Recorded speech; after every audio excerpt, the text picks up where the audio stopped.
네, 안녕하세요. 주식은 역시 기리기리세 기리십니다. 안녕하세요, 여러분들. 저 증시는 여전히 재미가 없습니다. 난이도가 너무나 높다라는 얘기를 할 수밖에 없을 듯한데요. 그래서 한번 오늘 오랜만에 저의 생각을 한번 정리를 해봤습니다. 이러한 생각이 도움이 될지는 모르겠지만, 그리고 이게 또 맞을지도 모르겠지만, 여러분들께 조금이라도 도움이 되었으면 좋겠습니다. 같이 공부하시죠. 렛츠 기릿! 첫 번째입니다. 일단 테슬라부터 보도록 할게요. 어제 테슬라는 무려 4%나 상승하고 마무리가 되었습니다. 어제 우리가 공부했다시피 JP모건의 악담 그리고 돈나머니의 줍줍 이러한 대결이 펼쳐졌었는데 일단 어제만 보자면은 돈나머니가 이겼다고 하네요. 테슬라의 급등으로 마무리가 되었습니다. 그런데 중요한 건 이겁니다. 특별한 호재 소식이 뜨면서 올랐다면은 바닥인가라는 예측을 해볼 수 있겠지만 아직까지는 단순 기술적 반등으로 보인다는 게 아쉽다고 하고요. 그러다 보니까 오늘 우리나라 2차전지 같은 경우에도 처음에는 테슬라 덕분에 같이 상승하며 출발했지만 그런데 시간이 흐르면 흐를수록 전부 다 쭉쭉 흘러내리는 모습을 보여줬다고 합니다. 그리고 이 와중에 반도체도 영 힘을 못 쓰는 상황이다 보니까 증시 분위기가 암울하다고 하네요. 다음입니다. 이런 상황에 요즘 들어 좋은 흐름이 나타나는 게 있습니다. 바로 저 PBR 관련주인데요. 어제 오늘 시장에서는 저 PBR 관련주가 슬금슬금 오르는 모습을 나타냈습니다. 물론 겉토양까지는 좀 아니라서 조금 더 지켜볼 필요가 있겠지만 이런 상황에서 증권가에서는 저 PBR 관련주를 추천하는 모습이 나타난다고 하네요. 그래서 어떤 걸 봐야 되는가? 바로 대신증권에서는 PBR 1 미만, 시가총액 8조 이상 등 몇 가지의 조건을 대입을 해봤을 때 19개의 기업을 우리가 볼 필요가 있다고 합니다. 그 기업들은 뭐가 있는가? 전부 다 우리가 아는 기업이겠죠. 우리금융지주, SK, 하나금융지주, 신한지주, KB금융, SK이노베이션, KT, 대한항공, 기아, LG전자, HMM, HD한국조선해양, SK텔레콤, 현대모비스, 현대차, 포스코홀딩스, 삼성생명, 삼성물산, LG 이렇게 19개의 기업을 한번 보라 이렇게 말을 했다고 하는데 기름들이 보시다시피 전부 다 지주사인 걸 확인할 수 있습니다. 그러다 보니까 우리가 솔직히 말해서 주식 투자 처음 시작했을 때는 가치 투자 이런 걸 생각하며 위에 나와 있는 기업들을 많이 선호하는 모습이 나타나지만 사실 주식을 하다 보면 좀 느끼지 않겠습니까? 위에 있는 기업들 진짜 안 움직이는 애들을 모아놨다라고도 말을 해도 과언이 아닙니다. 그래서 이제 가치 투자 몇 년 하다가 우리나라는 안 되겠다 미국에서 해야겠다 하면서 넘어가시는 분들이 정말 많으실 듯한데요. 어쨌든 그런 상황이다 보니까 아직도 이틀째 저 PBR 관련주가 좋은 모습을 나타내며 위 친구들의 주가가 오르고 있음에도 불구하고 사람들이 선뜻 매수에 나서지 못하고 있는데 그 이유가 바로 지금까지 한두 번 대인 게 아니기 때문에 이번에 정부가 뭐 한다고 하긴 하는데 진짜로 우리가 바뀔 수 있을까 이러한 걱정이 좀 있는 듯 합니다. 한번 기르분들도 고민을 해보시고 진짜 이번에야말로 가치 투자 한번 해봐야 되나 마침 모멘텀 또 생겼으니까 이번에 달리는 말이 한번 타봐야 되나 고민을 해볼 필요가 있겠네요. 그리고 저의 생각을 한번 이어서 말씀드리도록 하겠습니다. 그리고 먼저 말씀드릴 부분은 당연히 이거는 정답이 아니고요. 지금 1월 30일이죠. 이날 지금 이 시간에만 저는 이렇게 생각하는 거고 이 생각은 맞을 수도 틀릴 수도 있으며 당장 내일 되면은 증시 분위기가 확 바뀔 수도 있고 그렇게 되면은 저의 생각이 또 바뀔 수도 있겠죠. 그러니까 요 녀석은 요런 식으로 지금 생각하는구나. 이 정도로만 참고해 주시면 감사하겠습니다. 그렇다면 도대체 무슨 얘기를 하려고 하는가? 어차피 뭐 뻔한 이야기입니다. 지금 시장의 상황을 보자면은 올해 초에 주도주였던 온디바이스 AI 관련주, 반도체 관련주랑 그 다음에 CXL 관련주 전부 다 포함이겠죠. 또한 메타버스, AI 등 요런 친구들이 지금 다 후두둑 떨어지는 모습을 나타내고 있습니다. 지난주까지만 해도 잘 나갔던 제주반도체 벌써 고점 대비 한 20% 빠졌죠. 엄청나게 빠지는 모습을 나타내고 있는데 이렇게 하락한 이유가 뭔가 봤을 때 저 기리씨 생각했을 때는 최근 들어 많이 오른 거 플러스 그리고 갤럭시 S24가 이제 진짜로 출시가 되지 않았겠습니까? 그러다 보니까 단기 뉴스에 팔아라 이런 흐름이 나온 게 아닌가라는 생각을 해보고 또한 메타버스 같은 경우도 비전 프로가 출시가 되다 보니까 마찬가지 흐름 AI는 결국 온디바이스 AI 같이 움직였겠죠. 온디바이스 AI가 빠지니까 같이 빠진다고 저는 생각하고 있습니다. 그렇다면 이게 끝인가? 온디바이스 AI는 이제 다 버려야 되는가? 그건 아니라고 생각합니다. 아마도 기업마다 다르겠지만 21선이나 61선 이 정도 라인에서 한번 만났다가 조금 기간 조정을 거치고 난 다음에 다시 오를 거라고 저는 생각하고 있고요. 그 트리거는 아마도 올 여름쯤이라고 볼 수 있겠죠. 애플 AI 소식 플러스 삼성 XR 기기 이 두 소식이 나타날 건데 그 전부터 아마도 주가가 다시 또 올라가는 모습이 나타나지 않을까라고 저는 생각하고 있습니다. 그래서 지금 시장은 말 그대로 주도주가 조금 비어있는 빈집이다라고도 저는 생각하고 있고요. 그렇다면 이 와중에 대형주라도 힘내주면 증시는 뭐 쭉쭉쭉 그쪽으로 돈이 몰리면서 갈 수 있다고 생각합니다. 그런데 보시다시피 2차전지는 어디까지 떨어지니? 라고 하고 있고 반도체는 솔직히 뭐 얼마나 올랐는지 모르겠지만 좀 쉬는 중인 걸 확인할 수 있다 보니까 돈이 갈 곳이 없다고 합니다. 딱 이런 상황에서 갑자기 등장한 게 저 BBR 관련주인데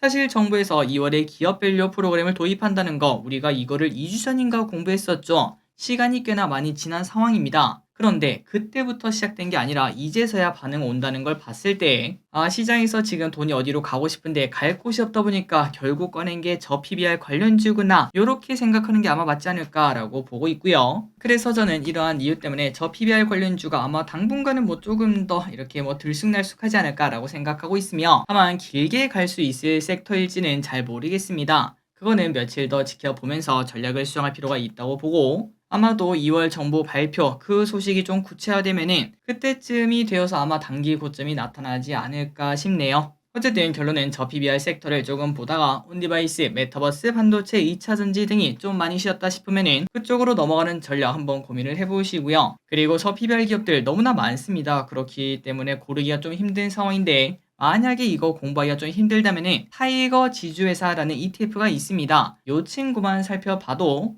오늘처럼 증시가 보합일 때도 한 2% 가까이 오르는 모습을 나타내다 보니까 충분히 증시가 재미가 없을 때 해지 목적 정도는 가질 수 있을 것으로 보입니다. 어쨌든 오늘 말이 조금 길었고 그리고 여기까지의 생각은 저의 개인적인 생각이다 보니까 참고만 해주시면 진심으로 감사드리겠습니다. 다음입니다. 이 와중에 제가 좋게 보는 섹터 하나 있죠. 바로 6G 관련 뉴스 한번 보도록 하겠습니다. SK텔레콤 6G 실험 SK텔레콤은 서울대, 경북대, 연세대와 함께 6G 후보 주파수 대역에서 실측 및 시뮬레이션을 진행했다고 합니다. 슬슬 관련 소식이 나오는 걸 볼 수 있죠. 그리고 이러한 테스트를 하는 이유는 3년 뒤 세계 전파통신회의에서 6G 주파수가 확정되다 보니까 후보 주파수 대역에 대한 연구를 하고 있다고 합니다. 그리고 또 이 와중에 옆나라 일본에서는 6G 등에게 4천억을 지원한다 이런 얘기도 나왔기 때문에 여기에 대해서 관심은 우리가 계속 가질 필요가 있겠네요. 다음입니다. 광기술 반도체. 새로운 신기술이 오고 있다는 소식입니다. 일본 통신 기업인 NTT가 한국, 미국과 함께 광기술 반도체를 만든다는 소식이 나왔습니다. 이게 뭔가 봤더니 최근 반도체가 고도화되면서 전력 소비량이 많이 문제라는 거 보신 적 있으시죠? 말 그대로 그냥 반도체가 전기를 많이 먹는다고 볼 수 있는데 하지만 이 기술 광전 융합을 하게 되면 소비 전력을 획기적으로 줄일 수 있다고 합니다. 정말 신기하죠? 지금까지는 반도체를 움직이려면 결국 전기 신호를 통해서 처리 작업을 해야 되는데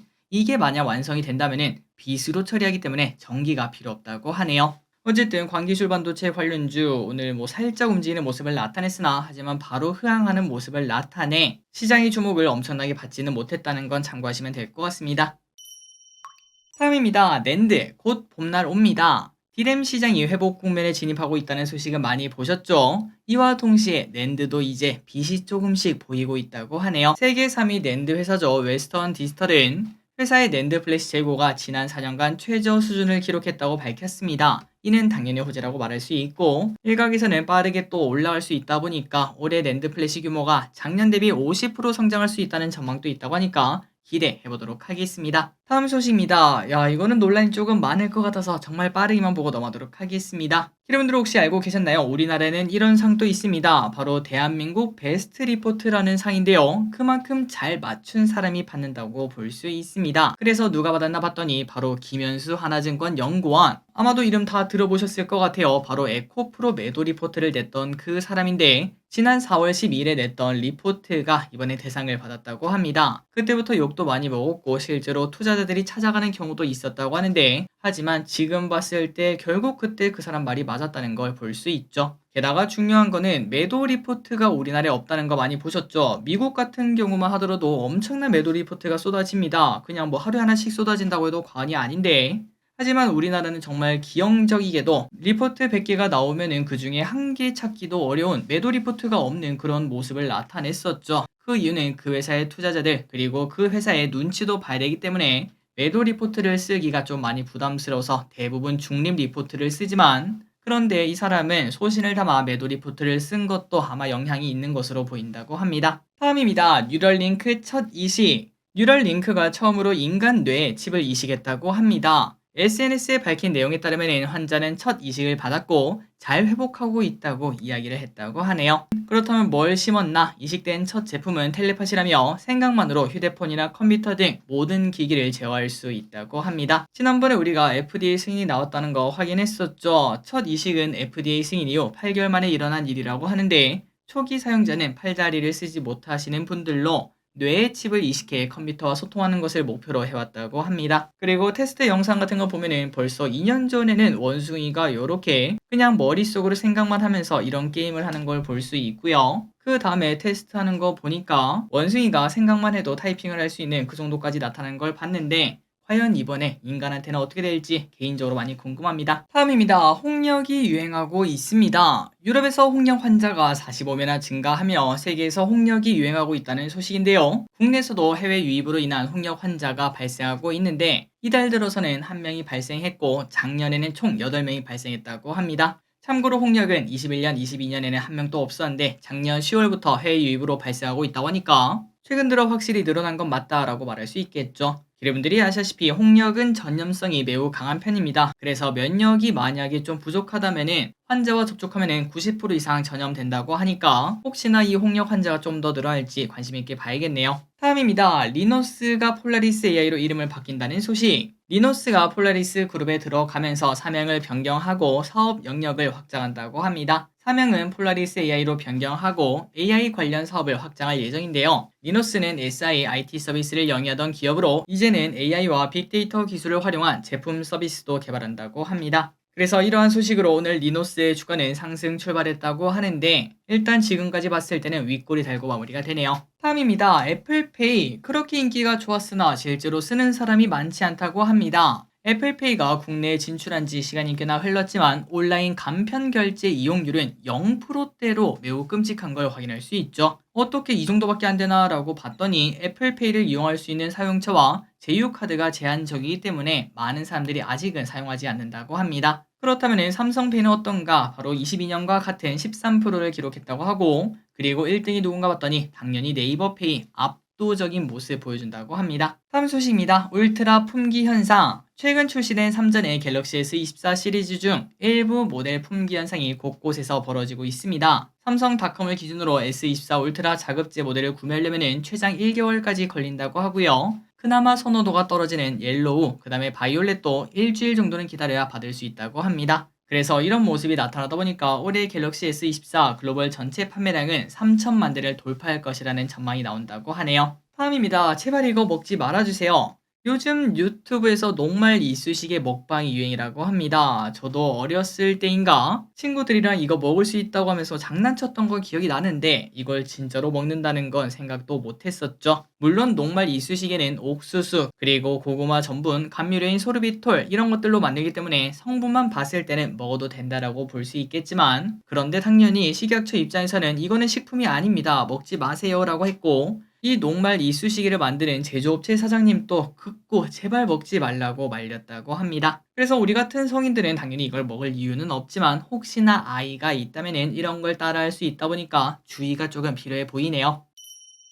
다음입니다. 감귤. 이제는 날 금귤이라고 불러라. 최근 과일 가격이 무섭게 오르고 있다고 합니다. 곧 명절이다 보니까 더 그렇다고 볼 수 있고 이러한 상황에 저렴한 과일의 대명사 한 박스에 단돈 10,000원, 20,000원 주고 사서 한 달 내내 먹는 그러한 과일의 대명사인 감귤이 27년 만에 최고가를 경신하고 있다고 합니다. 그렇다면 도대체 얼마나 비싸졌길래 그러나 봤더니 10개 소매 가격은 5,300원 꼴이라고 하는데요. 그러니까 귤 하나에 500원. 야, 이거 확실히 좀 비싸다라는 느낌이 들죠. 2개만 먹어도 과자 가격이 그냥 넘어섭니다. 그렇다면은 지금 이제 뭐 작황이 안 좋나고 봤더니 작황 사정은 똑같다고 합니다. 작년이랑 다를 게 없는데 그런데 최근 들어 사과, 배, 딸기 등이 너무나 비싸다 보니까 상대적으로 수요가 몰리며 가격이 올라가고 있다고 하네요. 다음입니다. 청년 도약 계좌. 자, 이거 같은 경우는 체크하시면 좋을 것 같습니다. 우리가 보통 청년 도약 계좌 얘기를 할 때, 야, 이거 기간이 너무 길어서 중도 해지하면은 그 혜택도 못 받는데 우리가 꼭 해야 되나? 라는 고민을 분명 하는데요.